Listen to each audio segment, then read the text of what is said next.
নমস্কাৰ ছাত্ৰ ছাত্ৰীসকল তোমালোক আটাইকে শিকোৱা আহাৰ আজিৰ পাঠলৈ স্বাগতম জনাইছোঁ। আজি আমি আলোচনা কৰিম পঞ্চম শ্ৰেণী গণিতৰ 12 নম্বৰ পাঠ তথ্যৰ ব্যৱহাৰ আৰু এই পাঠতে আজি আমি কেইটামান অংক আলোচনা কৰিম আহা। ছাত্ৰ ছাত্ৰীসকল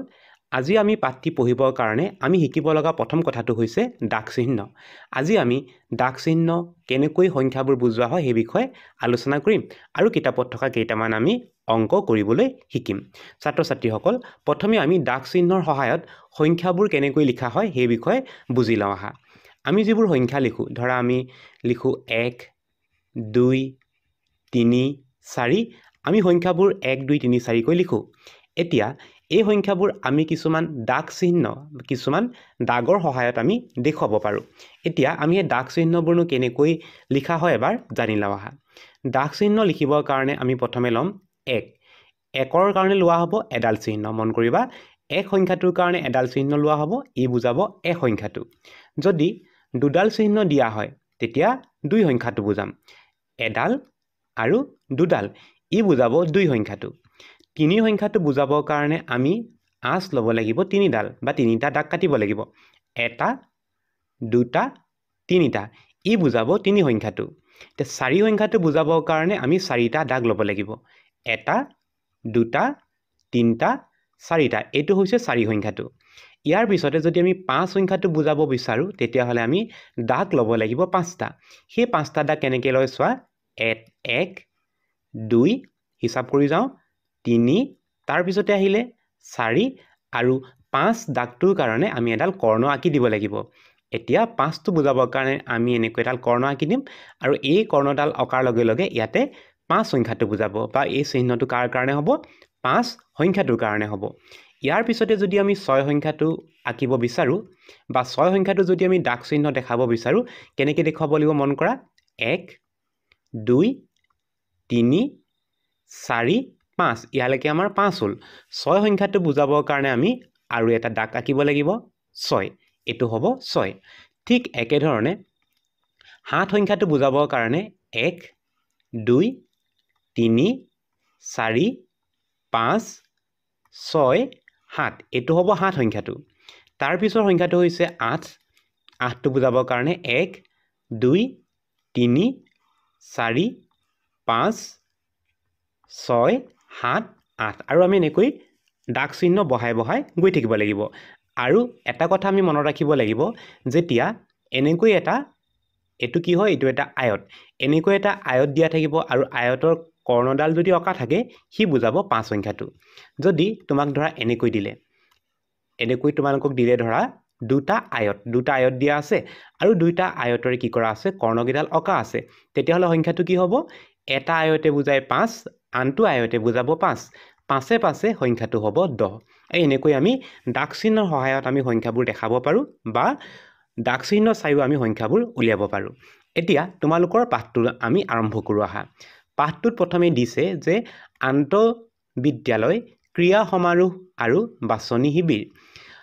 অৰুণিমাহঁতৰ বিদ্যালয়ত উদুলি মুদুলি পৰিৱেশ। ফেব্ৰুৱাৰী মাহৰ প্ৰথম সপ্তাহটোত অনুষ্ঠিত আন্তঃবিদ্যালয় ক্ৰীড়া সমাৰোহত 10খন বিদ্যালয়ে অংশগ্ৰহণ কৰিছে।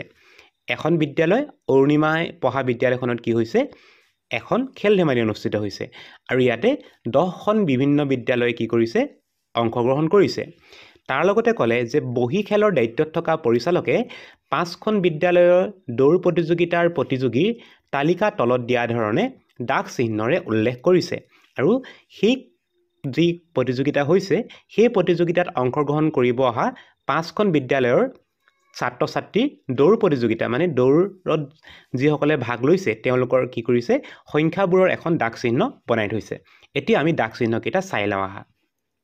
আমাক প্ৰথমে দিছে, প্ৰথম স্কুলখনৰ নাম কোৱা হৈছে পাৰিজাত প্ৰাথমিক বিদ্যালয়। এই বিদ্যালয়খনৰ ল'ৰাৰ কাৰণে দাগ চিহ্ন মন কৰা, ল'ৰাৰ কাৰণে দাগ চিহ্ন কটা আছে। প্ৰথম দাগ চিহ্নটো যদি চোৱা 5, তাৰপিছতে বুজাব 5, দুটা 5 লগ লগালে 10 হ'ল। তাৰ লগত আকৌ এইটোকে এটা 4টা, 1 2 3 4, 10 আৰু 4, 10 4 কিমান হয়, 14। তেতিয়াহ'লে আমি গম পালোঁ যে পাৰিজাত প্ৰাথমিক বিদ্যালয়ৰ 14জন ল'ৰা কেইজন আছে, 14জন। তাৰপিছত ছোৱালীৰ সংখ্যাখিনি আমি এবাৰ পঢ়ি চাওঁ আহা। 5 10 15 আৰু এইটো সম্পূৰ্ণকৈ দিয়া আছে আৰু 15 যোগ 5 কিমান হ'ব 20 আৰু তেওঁলোকৰ বিদ্যালয়ৰ পৰা 20 জন ছাত্ৰই কি কৰিছে 20 গৰাকী ছোৱালীয়ে প্ৰতিযোগিতাত অংশগ্ৰহণ কৰিছে তাৰ পিছৰ বিদ্যালয়খনৰ নাম হৈছে জ্ঞানম প্ৰাথমিক বিদ্যালয় এই বিদ্যালয়খনৰ আমি প্ৰথম লৰাৰ হিচাপ চাওঁ 5 10 15 20 25 আৰু তাৰ পিছত দিয়া আছে 4টা 25 আৰু 4 লগ লগালে হ'ব 29 তেতিয়াহ'লে জ্ঞানম প্ৰাথমিক বিদ্যালয়ৰ কেইজন ছাত্ৰই ভাগ লৈছে 29 জনে লৈছে আমি এবাৰ চাম ছাত্ৰীৰ সংখ্যা যদি চাওঁ 5 10 15 20 আৰু ইয়াত আছে 4 20 4 24 ছাত্ৰীৰ সংখ্যা কিমান হ'ব ছাত্ৰীৰ সংখ্যা হ'ব 24 গৰাকী ইয়াৰ পিছৰ বিদ্যালয়খনৰ নাম হৈছে বিকাশ প্ৰাথমিক বিদ্যালয় এই বিদ্যালয়খনৰ প্ৰথমে আমি লৰাৰ হিচাপ চাওঁ লৰা যদি চাওঁ 5 10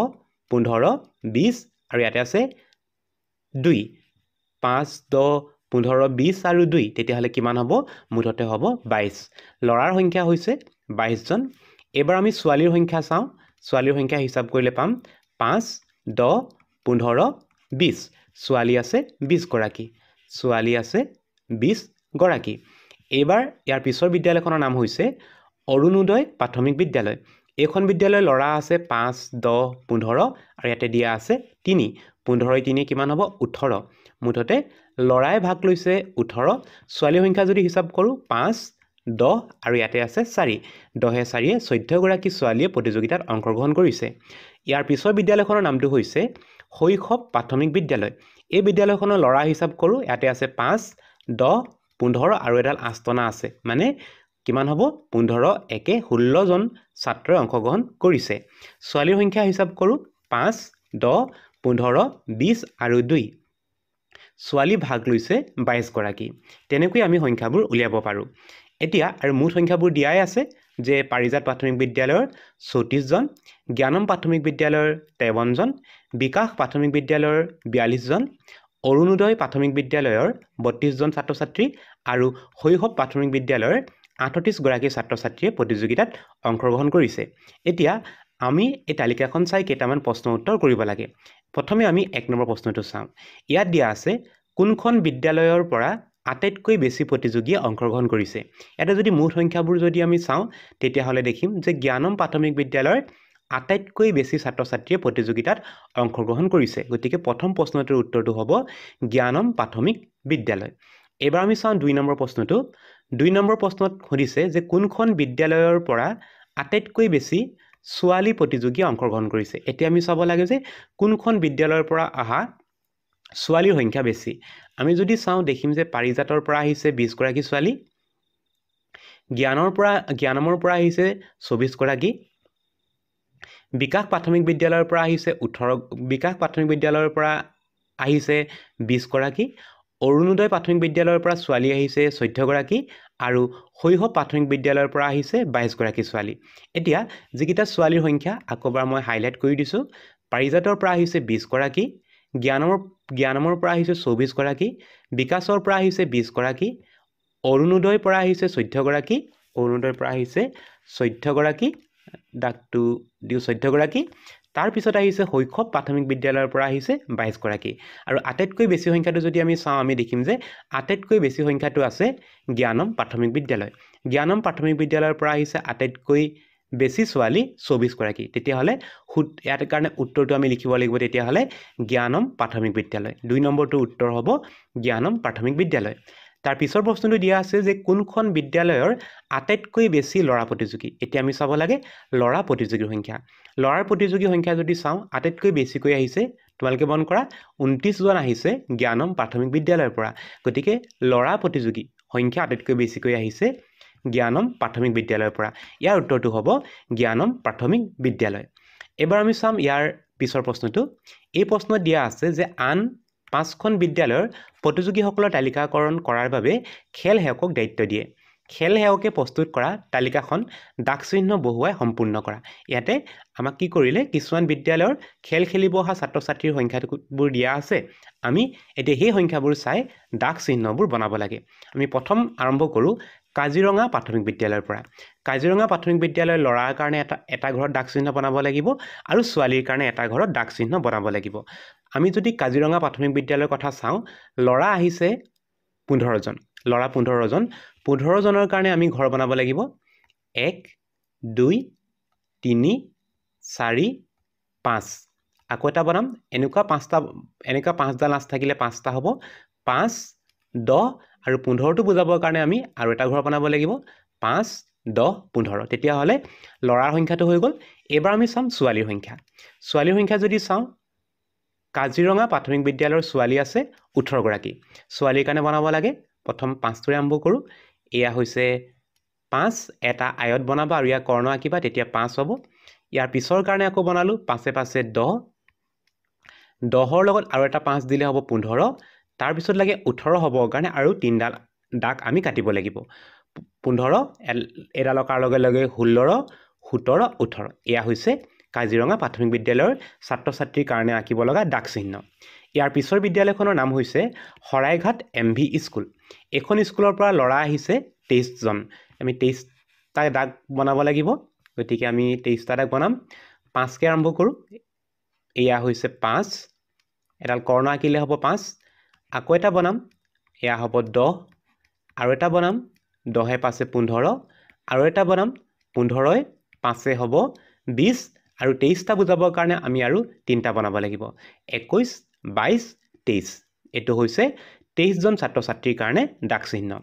এবাৰ আমি আঁকিব লাগিব ছোৱালীৰ কাৰণে ছোৱালী আহিছে 21 গৰাকী 21 গৰাকীৰ কাৰণে আমি বনাব লাগিব 5টাকে আৰম্ভ কৰোঁ এয়া হৈছে 5 তাৰ পিছত আকৌ 5টা আঁকিম 10 আকৌ 5টা আঁকিম 10 5 15 আৰু এটা আঁকিম 15 5 হ'ব 20 আৰু এটা আঁকিম তেতিয়াহ'লে কিমান হ'ব ছোৱালী আহিছে 21 গৰাকী ইয়াৰ পিছৰ বিদ্যালয়খনৰ নাম হৈছে ৰংঘৰ প্ৰাথমিক বিদ্যালয় এখন বিদ্যালয়ৰ পৰা ল'ৰা আহিছে 19জন ঘৰ বনাব লাগিব প্ৰথম আহিলে 5 আৰু এটা বনালে হ'ব 10 আৰু এটা বনালে হ'ব 15 আৰু 4টা বনাম 15 4 19 ৰংঘৰ প্ৰাথমিক বিদ্যালয়ৰ ল'ৰা আহিছে 19জন এবাৰ ছোৱালীৰ কাৰণে বনাব লাগিব ছোৱালী আহিছে 20 গৰাকী 20 গৰাকীৰ কাৰণে ঘৰ আৰম্ভ কৰোঁ 5 আৰু এটা ঘৰ বনাম 5 5 10 10 5 15 15 5 20 ছোৱালী আহিছে 20 গৰাকী ইয়াৰ পিছৰ বিদ্যালয়খনৰ নাম হৈছে ভূপেন হাজৰিকা প্ৰাথমিক বিদ্যালয় এখন বিদ্যালয়ৰ পৰা ল'ৰা আহিছে 22জন ল'ৰা 22জনৰ কাৰণে আমি দাগ চিহ্ন বনাব লাগিব যদি বনাওঁ তেতিয়া আমি পাম 5 আৰু এটা বনাম 5 5 10 আৰু এটা বনালে হ'ব 10 5 15 15 লগত আৰু 5টা দিম 15 5 20 আৰু 22 হ'বৰ কাৰণে আৰু দুটা লাগে 20 21 22 এয়া হৈছে ভূপেন হাজৰিকা প্ৰাথমিক বিদ্যালয়ৰ ল'ৰাৰ দাগ চিহ্ন এবাৰ আমি ছোৱালীৰ কাৰণে বনাম ছোৱালী আহিছে 23 গৰাকী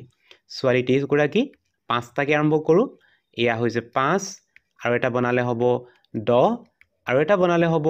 15 আৰু এটা বনালে হ'ব 20 আৰু 3 এটা বনাব লাগে 20 20 3 23 হয় 20 21 22 23 এয়া হৈছে ভূপেন হাজৰিকা প্ৰাথমিক বিদ্যালয়ৰ ছাত্ৰ ছাত্ৰীৰ দাগ চিহ্ন ইয়াৰ পিছৰ বিদ্যালয়খনৰ নাম হৈছে কলাগুৰু উচ্চ প্ৰাথমিক বিদ্যালয় এতে ল'ৰা আহিছে 23জন দাগ চিহ্ন বনাব লাগিব আমি 23জন ছাত্ৰ ছাত্ৰীৰ কাৰণে আৰম্ভ কৰিব লাগিব 23জনৰ কাৰণে প্ৰথমে আমি বনাম এটা আয়ত কৰ্ণডাল আঁকি দিলে হ'ব 5 আৰু এটা আমি বনাব লাগিব আয়ত 5 আৰু এটা 5 দিম 5 5 10 আৰু এটা 5 দিম 10 5 15 আৰু এটা 5 দিম 15 5 20 আৰু 3 বনাব লাগিব 20 21 22 23 এটো হৈছে কলাগুৰু উচ্চ প্ৰাথমিক বিদ্যালয়ৰ ল'ৰাৰ দাগ চিহ্ন ইয়াৰ পিছৰ সংখ্যাটো হৈছে 20 ছোৱালী আহিছে 20 গৰাকী 20 গৰাকীৰ কাৰণে আমি বনাব লাগে 5কে বনাই গৈ থাকোঁ 5 5 5 10 10 5 15 15 5 20 এয়া হৈছে ছোৱালীৰ কাৰণে দাগ চিহ্ন গতিকে আমি দাগ চিহ্নবোৰ এনেকৈ বনাব লাগিব মনত ৰাখিবা 5টা হ'লে কি কৰিম আমি আয়তটো বনাই এনেকৈ কাটি দিম এটো হ'ব 5 সংখ্যাটো এতিয়া আমি প্ৰথম প্ৰশ্নটো কৰোঁ ইয়াতে সুধিছে মুঠ ল'ৰা প্ৰতিযোগীৰ সংখ্যা কিমান ইয়াতে আমি কি কৰিব লাগে যিমানখিনি ল'ৰা প্ৰতিযোগী আছে আমি আটাইকেইটা সংখ্যা যোগ কৰিব লাগে তোমালোকে যোগ কৰি উত্তৰটো নিজে উলিয়াবা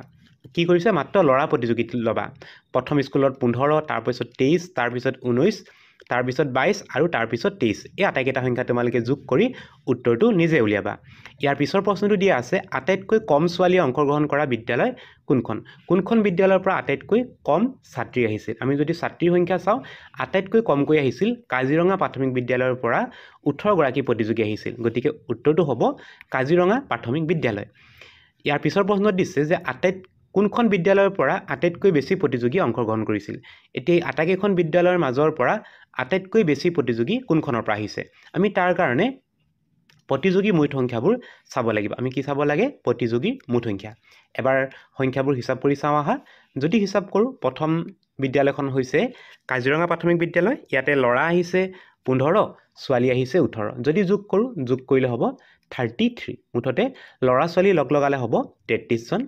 ইয়াৰ পিছৰ বিদ্যালয়খনৰ নাম হৈছে হৰাইঘাট MV স্কুল ইয়াতে যদি আমি যোগ কৰোঁ তেতিয়াহ'লে আমি পাম 44 মুঠতে 44 জন ইয়াৰ পিছৰ বিদ্যালয়খনৰ নাম হৈছে ৰংঘৰ প্ৰাথমিক বিদ্যালয় যোগ কৰিলে হ'ব 39 ভূপেন হাজৰিকা প্ৰাথমিক বিদ্যালয় যোগ কৰিলে হ'ব 45 তাৰ পিছৰ বিদ্যালয়খন হৈছে কলাগুৰু উচ্চ প্ৰাথমিক বিদ্যালয় এইটো যোগ কৰিলে হ'ব 43 এতিয়া আমি দেখিলোঁ যে কোনখন বিদ্যালয়ৰ পৰা আটাইতকৈ বেছিকৈ আহিছে আটাইতকৈ বেছি প্ৰতিযোগী অহা বিদ্যালয়খনৰ নাম হৈছে হৰাইঘাট MV স্কুল আৰু এখন বিদ্যালয়ৰ পৰা হৰাইঘাট নহয় ভূপেন হাজৰিকা মন কৰা 45টা আছে শুদ্ধ উত্তৰটো হ'ব ইয়াৰ কাৰণে ভূপেন হাজৰিকা প্ৰাথমিক বিদ্যালয় শেষৰ প্ৰশ্নটোৰ উত্তৰটো আমি লিখিব লাগিব ভূপেন হাজৰিকা প্ৰাথমিক বিদ্যালয় ছাত্ৰ ছাত্ৰীসকল আজিৰ পাঠটি ইমানেই আছিল আজিৰ পাঠটি ইমানতে সামৰিছোঁ নতুন এটি পাঠৰ আলোচনাৰ সৈতে তোমালোকক পুনৰ লগ পাম বুলি আশা ৰাখিলোঁ নমস্কাৰ